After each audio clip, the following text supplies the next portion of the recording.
Hello, fellow map makers. Welcome to another live map making session. I hope that the sound is fine. My bars seem to indicate it is, even perhaps a little bit loud. I fiddled with the settings. Let me know if I'm too loud, but you can always turn down your speakers a little bit, I guess. Because last time I was a little bit too low and I found the settings and turned the volume up. Good.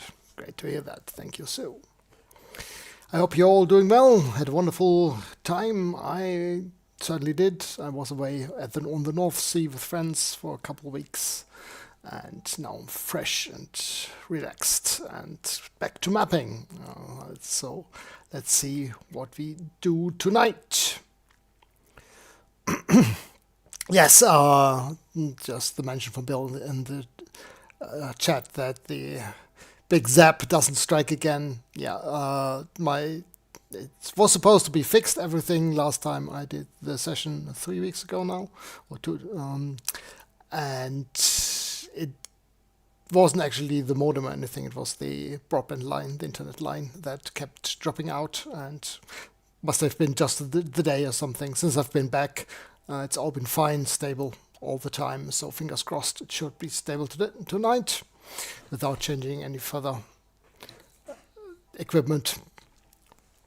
So that's good. The topic last time we wanted to do is look at the latest free monthly symbols from my Handdrawn symbol set, and then take a look at symbol fills and versus bitmap fills and how to use either, what the disadvantages and advantages are, and how you can set up your own stuff like that. All right, got a new watcher here, live watcher of Iron. Welcome to the show. Nice to have you here. And if you've got any questions, do post them in the chat. We're always happy to help out, either me on the screen or the friendly people in the chat. Together we should be able to sort out most of the questions we get. Well, apart from that, if you like the show, please like and subscribe.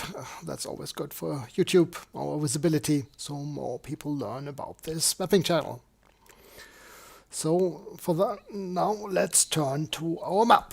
I've got the little example map here on screen that comes with the monthly symbols, and the last symbols I did was both halfling, settlements and ruins.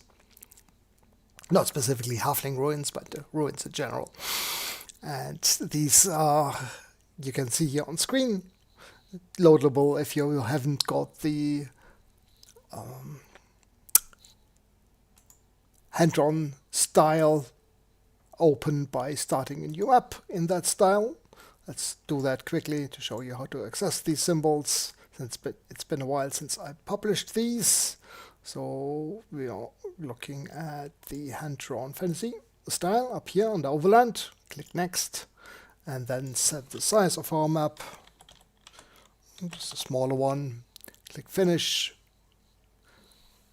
and go to our preferred folder, my video folder, if I can find it. There we are.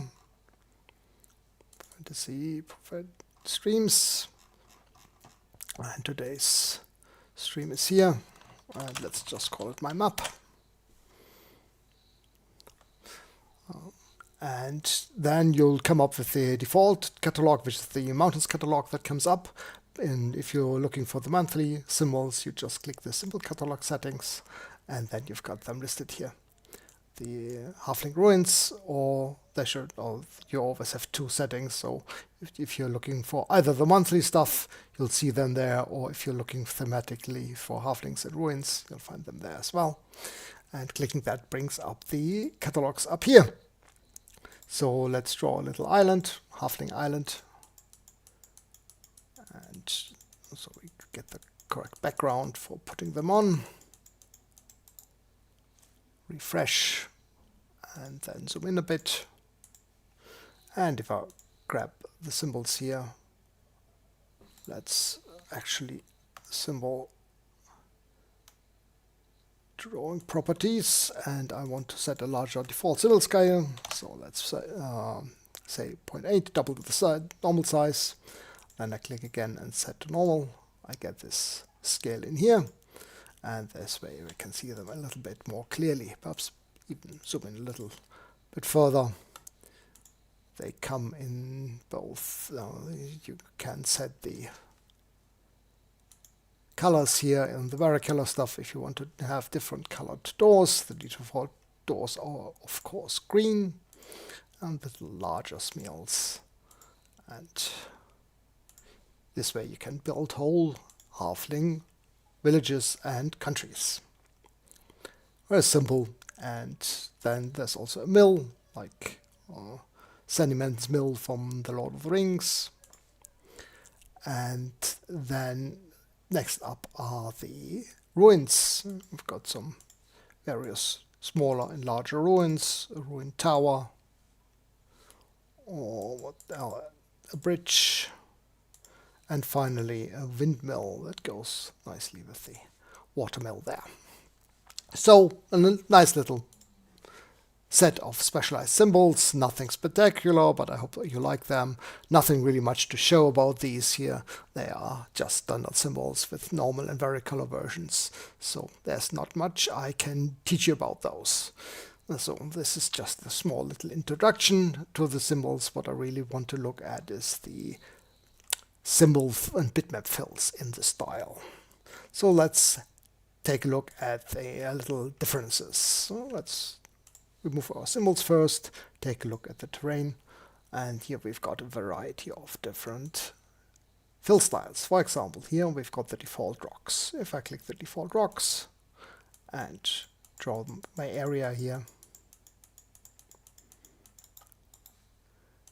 see that it gives us a selection of different little symbols. And if I go into natural, here you'll see that we have the same symbols, or similar symbols at least in here, which you could use to add to these. Though, because I've changed the default symbol scale, this doesn't quite match now. So I would need to change this to 0.4 again to have the same scaling as in the bitmap fill here. See, that matches that more closely. But if I want to try to grab some of these symbols here, you'll notice this, nothing happens. And that's because those are not actually symbols. This is a mostly transparent bitmap fill with the symbols added in Photoshop. So you can notice that here that you've got the border of the polygon on here, and that's why this piece here is cut off. Also, if I can outline that, and here you can see that this is a polygon and not different symbols. Very convenient in some ways, because there's not... Okay, now I've got my sound a little bit too high up here on my headphones, and if stuff comes in, it gets too loud on my headphone. I accidentally changed the sound to my headphone, I guess. I could just turn down my volume. Just a sec.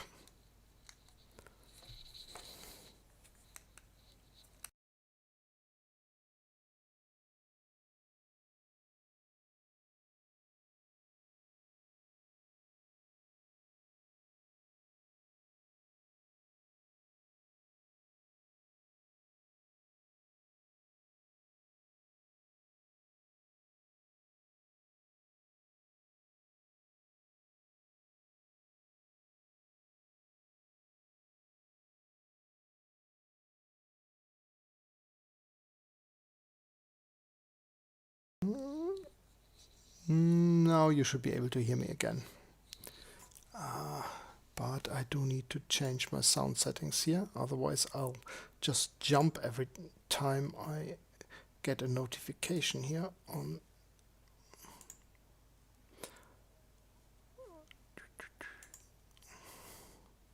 Alright, so this should go on my speakers now, hopefully, and not quite scare me as much. Alright, here we go. Alright, sorry for that. We should be set now for the sound. Alright, so I was talking about the bitmap fill and its advantages. For one, it's just one entity. You can move that around without any special problems. I can just select this, move it around on the map, place it somewhere else. And I can also go in and change the borders by pulling nodes out. I can erase it on stuff. And so reminds me that you didn't hear me commenting on the orcs and dwarf stuff. Yes, there's not much. It's just that I was saying that I do want to add some symbols for structures for non-human races as well. So dwarves and orcs will probably be becoming. And old bears, yes, there certainly should be something about old bears, but I'll keep that as a surprise if possible. Right.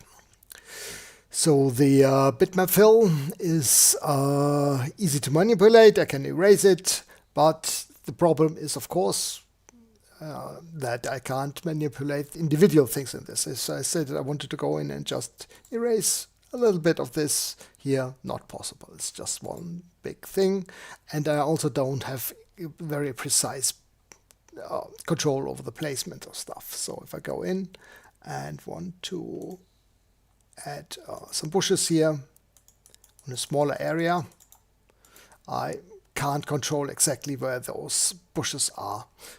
Placing them. I'll just have to live with where the bitmap fill places them. And I can, of course, move them the whole thing around, but not individual things. So, advantages, it's just one entity, so therefore light on redraw speed and size of the map, and easy to manipulate in total as one entity, but hard to control the individual little pieces in it, and no exact control over the placement of the different little images in it. And therefore, there's options to do this differently. For example, what's done differently is something like the forest stuff. It does place forest symbols all over the polygon I've drawn. And if I do a list on this, you'll see there's multiple entities and everything is an individual thing. So I can go in and erase individual trees. I can move individual trees around and just manipulate all the little details of the stuff I've placed in there. The downside is, of course, that I do have lots of different entities. They are larger drain on the resources of my computer, so it takes longer to redraw. And the map is larger, though the size is not normally a problem. Redraw size is normally what limits working with the map at most. So how do I get one of these into a version where I fill it with individual symbols? And I'll show you that, and that will also allow me to do some very different setups and manipulate fills to my exact needs. So see how that goes. I'll start off by going into my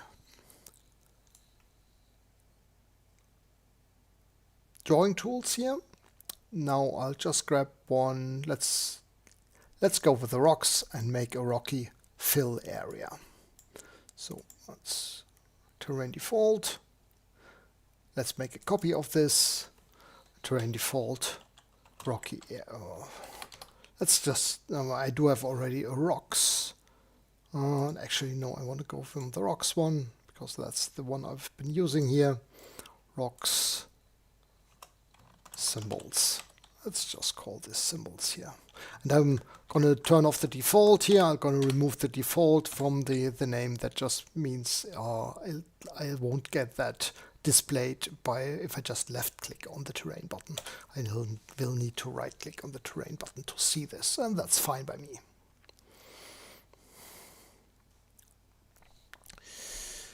There we go. And now I do want to just make this a polygon with a different fill, or basically just a very transparent one. So I'm going to go in and I'm going to change this from rocks to the solid 10 one, which is a black with just a 10% opacity. That's what the solid 10 means. And this will just make a very light gray over and very transparent gray over the area I'm drawing. So if I just use this now, it will go on the same layer and the same sheet as my rock bitmap fill, but it'll just darken stuff very, very slightly. So nowhere near a bitmap a symbol fill yet. So what we need to go into draw and do symbols in area and fill this with the appropriate symbols. So I'll find these in the, as I already looked earlier, in the naturals catalog. Here we are. Or not. That's weird. Why is this just these? Oh, there we are. Did I load something wrong? Possibly. Here we go, and there's my rocks. So I'll just see there's quite a few different ones, smaller ones, larger ones. I'll grab this and I'll reduce the chance to place something because I don't want to fill it too strongly. They should all be at the same angle, so this is fine. Don't need to invert any symbols. I could scale them randomly a little bit, but I don't want to. I want to keep them the same size from the edge to the center. So the medium minimum distance, we'll leave that it is and see whether we need to change that in a bit. And I want to do a random layout with all these settings here. And let's just give this a look and have a look here what that produces. And there we are, and lots of rocks, and that's already seeing this is too dense, too many symbols in there. I don't want to have it because that doesn't match my fill. I want to do a similar fill to this one, and I'll actually need to reset my default symbol scale so it matches the scale of the rocks in the bitmap fill. So let's undo this. Oh, okay. Go, not this. Let's first put on the rocks polygon again just for comparison's sake, so I don't need to do that again later. And I'm going to go back into my default symbol scale and set this back to 0.4.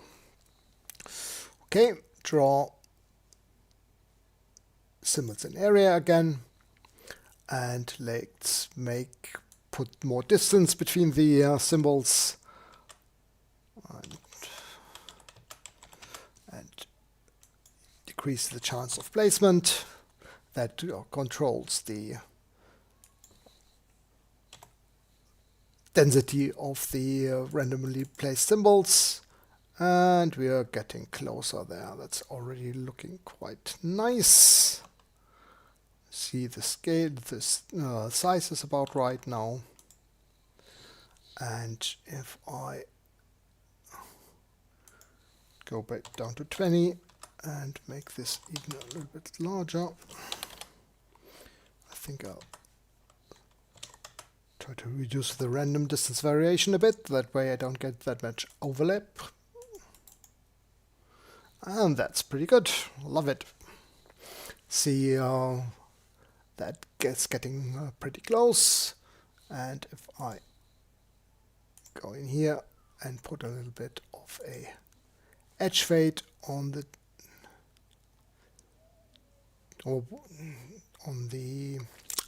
terrain. What terrain rocky? Oh, I've got none here because it wasn't in the template yet. So let's go copy that, paste, and there we are. I quite like this little bit of darkening here. It removes the other fill now because that's on the same sheet, but this is not. That's fine. So that's quite nice. And I like that. I just need to create my draw, put that into my drawing tool. Though I'm missing a little bit. You see what I've got in the bitmap fill is these just dot parts, which don't show the rocks themselves. And don't really have them. These are all parts of the actual symbols in the Rockies. So I would need to add a few extra ones. So if I want to recreate that, I do need a new group of symbols that have all these together. Let's have a quick look at the natural symbols, whether I've got these dots in there as individual symbols. No, I don't. That's a bit of a shame. I thought I had. See, these are all parts of the various symbols, and I only put the dots into the bitmap fill. Okay, so I don't have these as individual symbols, so I can't add these at the moment. That's something I could change by adding these kind of dots as symbols at a later time, but that is a little bit beyond what I can do in this live mapping session. So let's do it in a little bit a different way by adding symbols that do something else. What else do we have? It's all just these here, but I do have, of course, the terrain symbol. So I could try to put in a few individual grasses in there, mix them in with the rocks to have a little bit of sparse grass interspersed with rocks terrain, and make my own special terrain that way. So let's have a look at that. For that, I do need to load up the natural symbols catalog. Where are we? I think it's here. Yes, that's it. Program data, yeah, that's the one in the program data catalog. So what I'm going to do is I'm going to create a new symbol catalog. Call it fills. Well, it's going to be useful for later to have my own special fills in there, so I can always reference that. Go into the folder and load that one.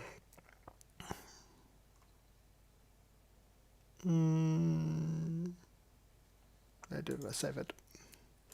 Let's save as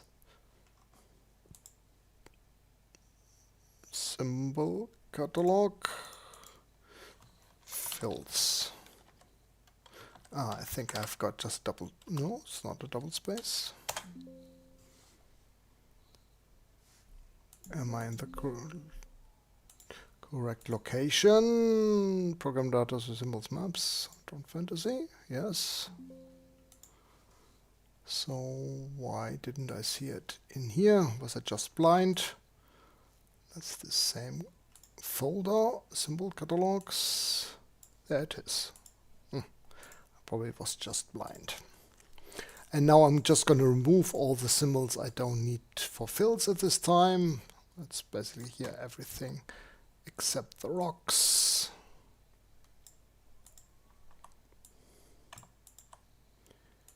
Delete. Now also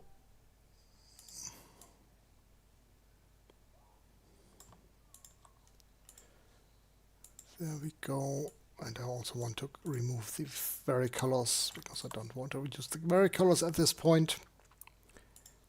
Delete.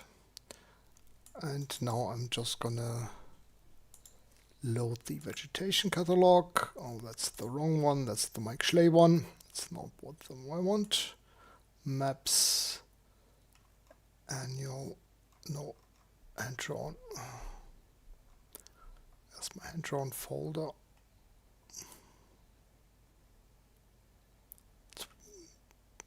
It's got the year in front of it. There we are. Vegetation. And now I'm gonna add the grasses symbols.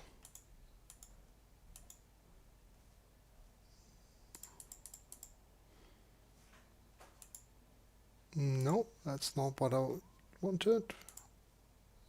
Ah, that's the new one with the added stuff. There we are. That should be the correct one. Here we are. And now let's just grab the grasses. And I'm not gonna grab all of them. I just want to disperse a few. So I'm just gonna grab 6. Go into here. Delete the 7th. And now I'm just gonna rename them and call them rocks 14 and add them to the range of symbols. Name CA22 rocks 14, 15, 16, 17, 18, and 19. Okay, so I'm going to save this, close this, go back to the map I was working on. Gonna erase all the symbols on here. Go. Just have a quick look that I've done this correctly. I've got my fills folder with the grasses and the rocks. There we are. And now if I go into draw symbols in area, I'm gonna browse here and load the fills folder. Okay, and now you can see it occasionally mixes in some grass symbols here. Pretty nice, and that changes it a little bit from my default collection of rock symbols. So I'm actually thinking I do want a little bit more density after all. Let's try this way. Yes, that's looking good.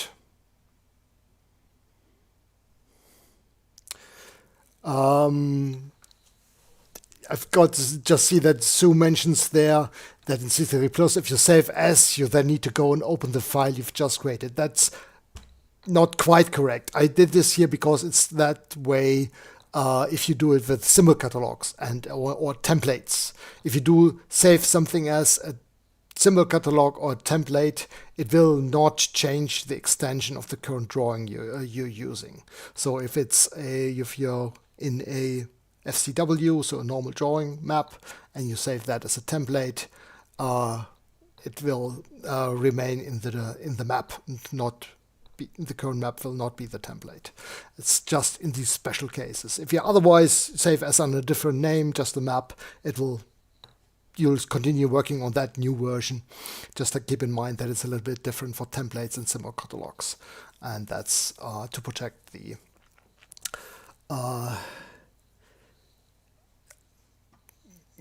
default catalogs and symbol sets that come with the installation. All right, so I'm happy with my lineup of symbols in the fill now, and now I can go in and actually set this up as a drawing tool. Let's just undo here for a sec. For that, I do need to save my setting here that I've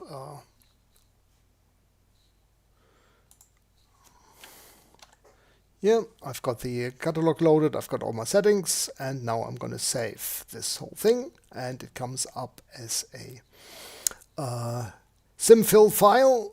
That's where the settings are saved under, and I need to go up. You can save that almost anywhere, but to keep it working across various versions of Campaign Cartographer and just for convenience, I recommend to save that in the place where we save all the symbol fill settings, and that's under System and then Fillers. And I've got a subfolder for all the annual stuff, so I'm going to put that in here. And then I'm just going to call this C821. Do I have the woods in here? I've got the rocky simfill here. Rocks. Rocky grass. That's what I'm gonna call it. Keep this. And I'm gonna just save this externally so I don't have to memorize it in a text file. So I just can reference the file name later because I'll need it in a second. I've got this saved. I can go in and see that it's correct, do a load, grab that and load this, and there's all the settings, so okay. And now I'm going to go back to my drawing tools. Here's my rocks, and I have saved this on without the, and I'm just actually gonna call this rocks and grass symbols so I know what I'm doing here. And now I do need to use a macro for that because I need to load the setting and apply that to the just drawn polygon, and I wouldn't know the macro out of the top of my head.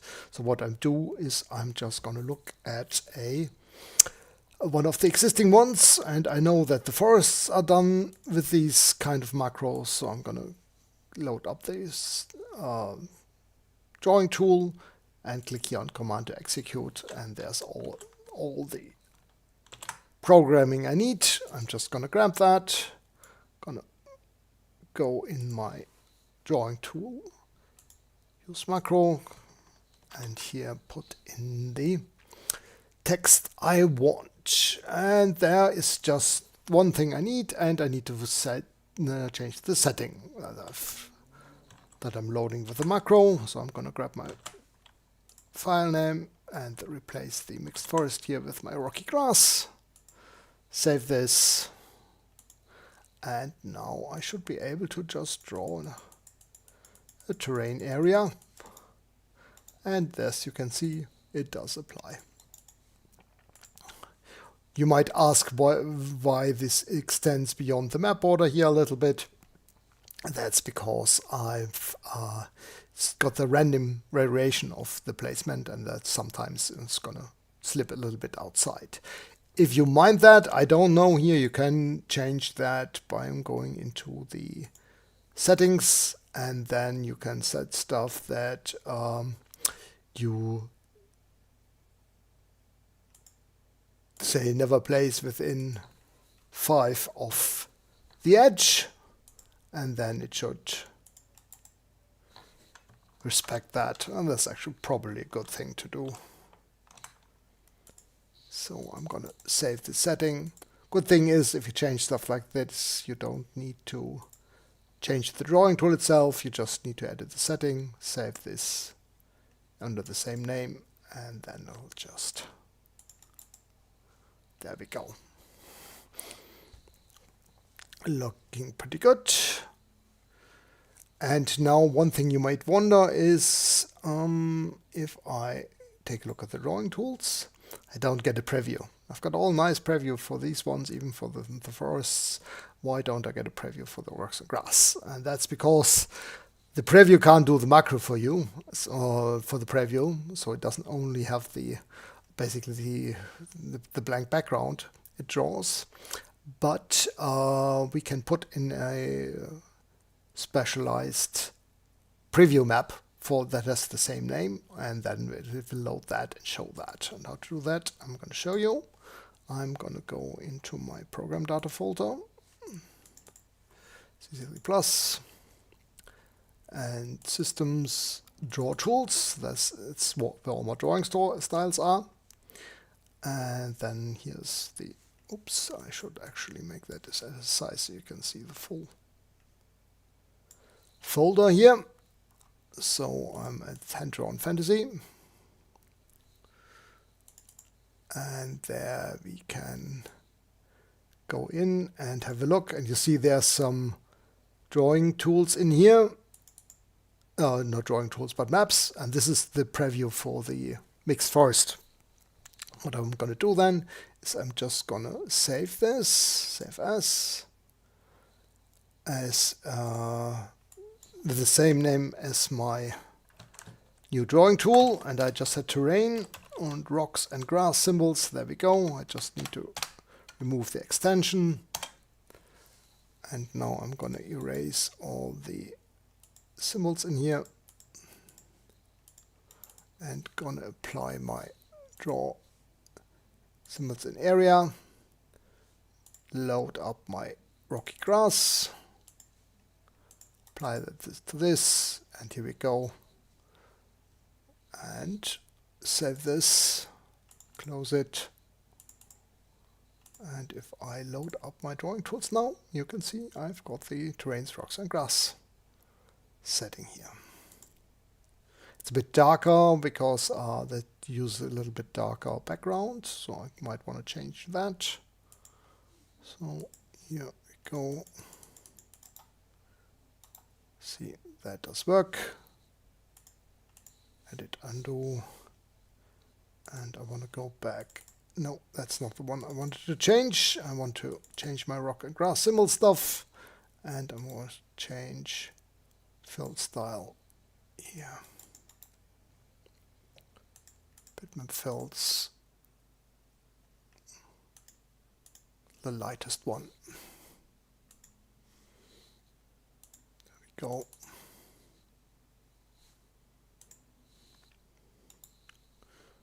And there it is.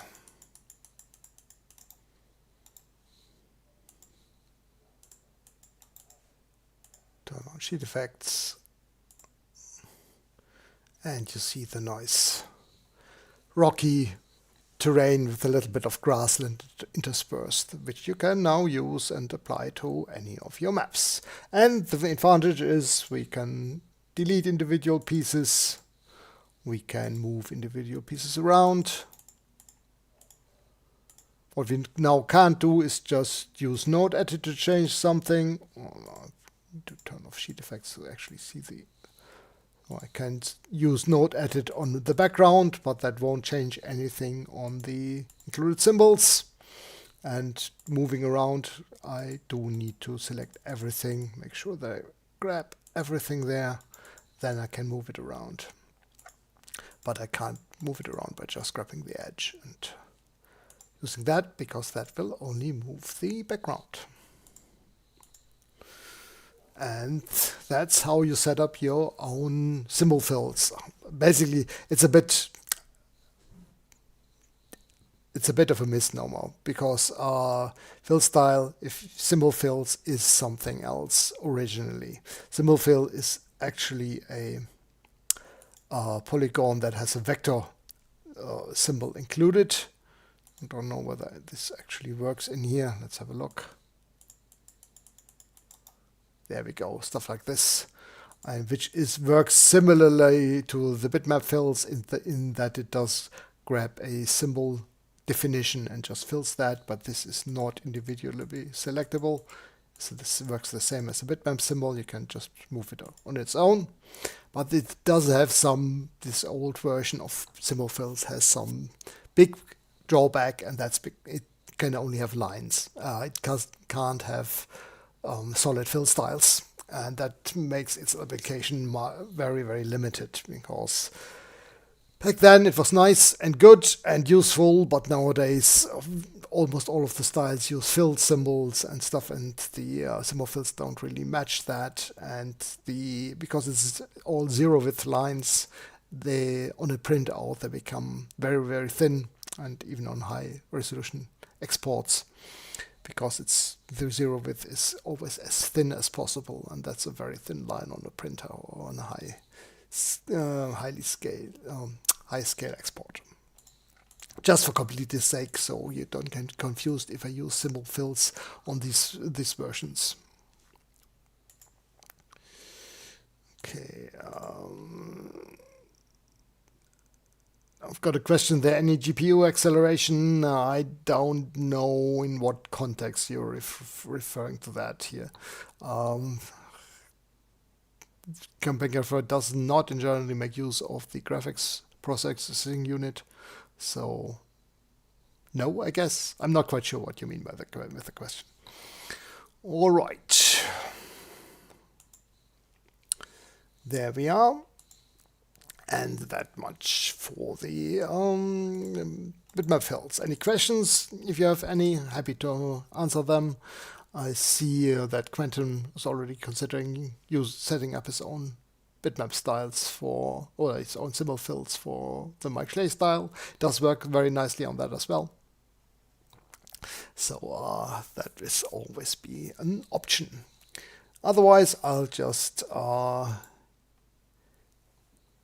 if you don't have any questions on the symbol fills on here, I can show you a little bit what I've been working on for my own gaming recently, and I need to add a little bit of something in there that might be useful for you, using movement arrows for campaign stuff.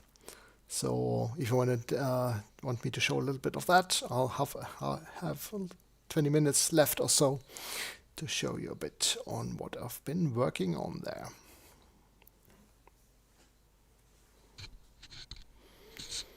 So I need to wait a little bit because we've got a little bit of lag behind what I'm saying and when you're hearing stuff. Ah, yes, Quentin mentions he's going to show off his own symbol fills on the forum thread for this video. That will be nice. Thank you very much. Looking forward to seeing that. And so let's have a go and see what I've been working on. I've got my a old role-playing group revival coming up, where we are playing old German role-playing stuff, and I wanted to create a map for that. I think I've already used the map for some demonstrations on here in a different context, used it to show off mapping regional maps in Mike Schley style, and I've pretty much finished that. But I do want to set up some campaign-specific things on the map. If I can remember where I put it, there we go. Yeah. There we go, and there's the map. Here we are. Here we've got a nice big Mike Schley style map for the region we are venturing in, and they're gonna they already started a journey, and I wanted to map some of the different stages of this journey, the day's travel as planned. They might obviously deviate from plans like that, but I thought it would be nice to show this quite clearly on the map for my own reference. I can always adjust that later to the actual travels. So I want to make use of the World War II interactive atlas arrows in this map, and this is always quite nice to do. And for that I click the World War II button up here to load up that toolbar, and then I do need a few setups here for my arrows. Fill style is okay. Size I'm gonna check out in a bit when I see how that is. The layer is one current setting, and I want to use the current color as well. That's all nice and good. So I'm gonna create my own layer for this. I'm gonna travel day 1, and I'm okay, and I'm gonna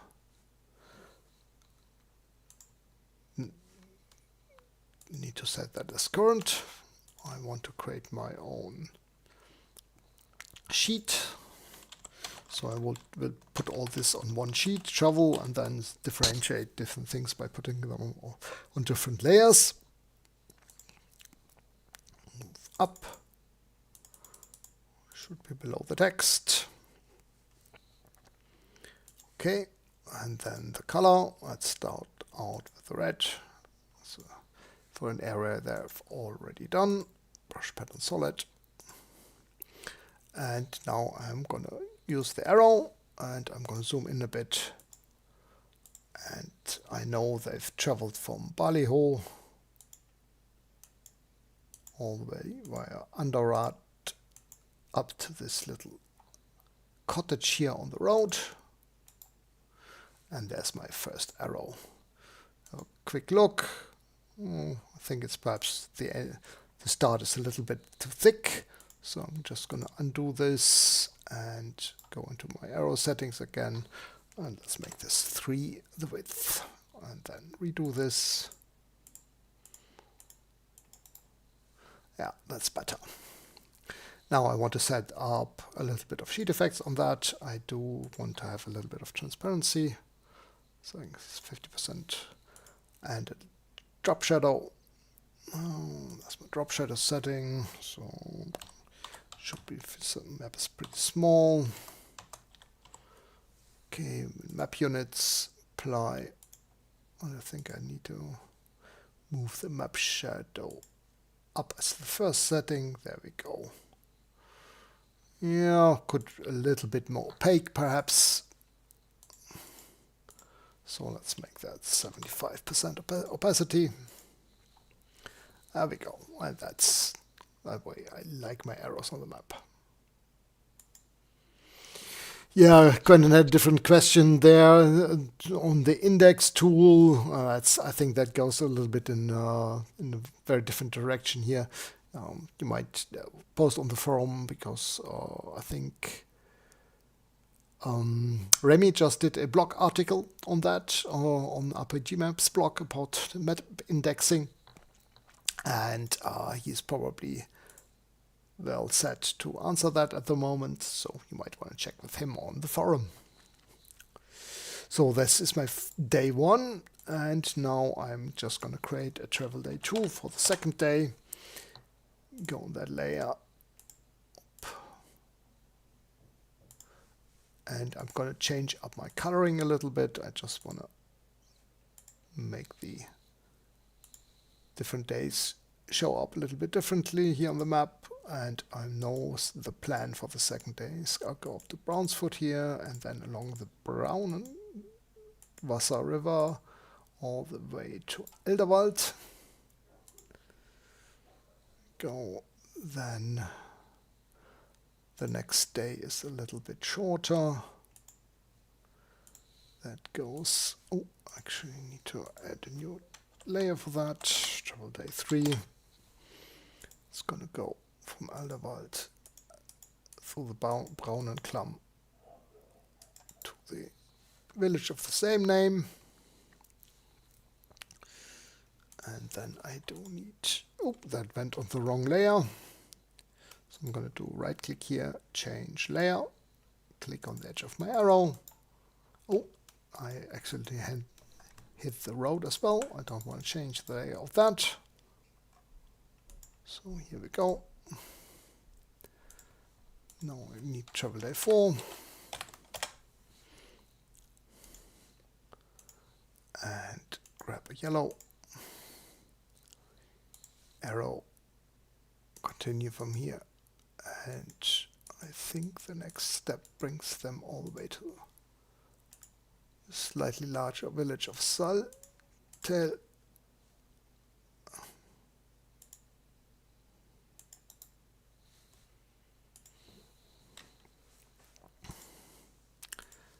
And then we go to... why don't I change? I always add the layer, but forget to set it as the current one. So change layer. That's an extra step I create for myself. This in travel day 4. See what I can do better this time. Travel day 5. And actually make this the current layer. There we go. That's better. Different color. Let's go to a purple. Up here it goes to Runhag. And this is the first step of the journey. And the next ones are not so clearly defined because there are no obvious stops on the goblin path they are traveling, so I'll not put them on here at the moment. Right. And this way I do have a nice reference for their movement along the road and where they are most likely to stop. And that's convenient to have. So I can also do a few labels on that. So if I wanted to create and use the same colors, extract, use this here, and I'll keep that on the same layer because I can hide and show these, but this the text will always create a new text anyway. So I'm gonna do an next text travel sheet. No, there we go.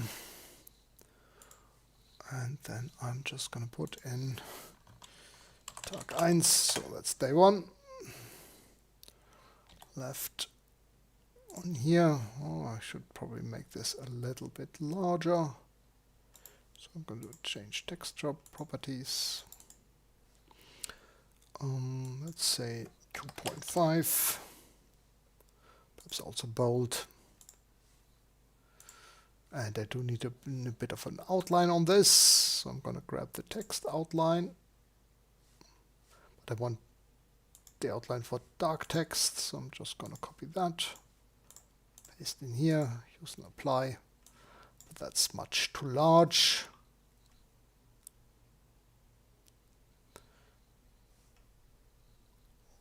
Okay.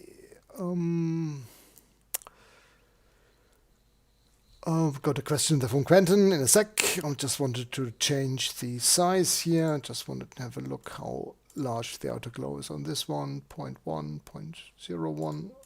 So I'm gonna apply this here. No, that's not what I wanted. Okay, now I'm confused. Is it? It's percent of drawing extent on here. So that's why it looks different. So I'm going to change that to there. And they've got a bright outline. I can actually see that. So extract properties on this. And then on this arrow here, oops, that wasn't the arrow. 2. There we are, and that way. Oh, I just did put it on the wrong sheet. Move to sheet. Do it. Text travel. There we are. So Quentin asked, how do you change the thickness at the start of the arrow and leave the rest unchanged? Well, they do have a certain fixed way they are drawn. You do have certain settings. You can't change edit the arrow afterwards. It's not possible, so you can't go in and use edit on this and to change anything in this on the arrow here. That doesn't work with that shape. So you have to, if you want to change them, you have to redo them, except for the coloring, of course. And so can you actually move parts of the arrow around? Yes, you can. You could. No, that was the road. No, I think because this is actually a multi-poly that gets created, but let's have a quick look. Info list. Oh, it's actually a spline. It's travel. No, it's a multi-poly here. See, it does create a multi-poly, so no way in changing the nodes and everything afterwards. You do have to redo them. But if you redo them, they do have certain settings here. The width base is always defined here through the arrow base width. This very top will always be 0 width, so you can't make different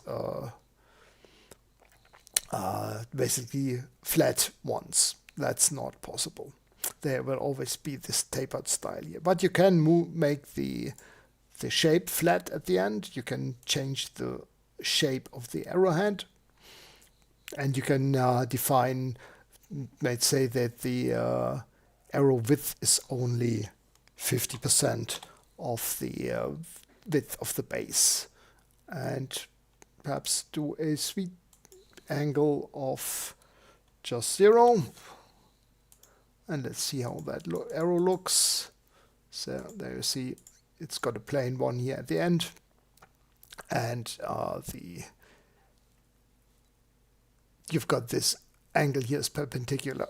You could also say I wanted to make this much less wide at the end, and that way you get these narrow arrows, but this tip will always be 0 here, or near 0. So there's no way to make this a uniform width of the main part of the arrow. All right. Base. Headform. Actually, I'm not quite entirely sure what these settings here. I would need to experiment with that. Let's have a quick look what happens if I change the head form to arrow base. Okay, well, then I just go to a fine point without any actually arrow shape there.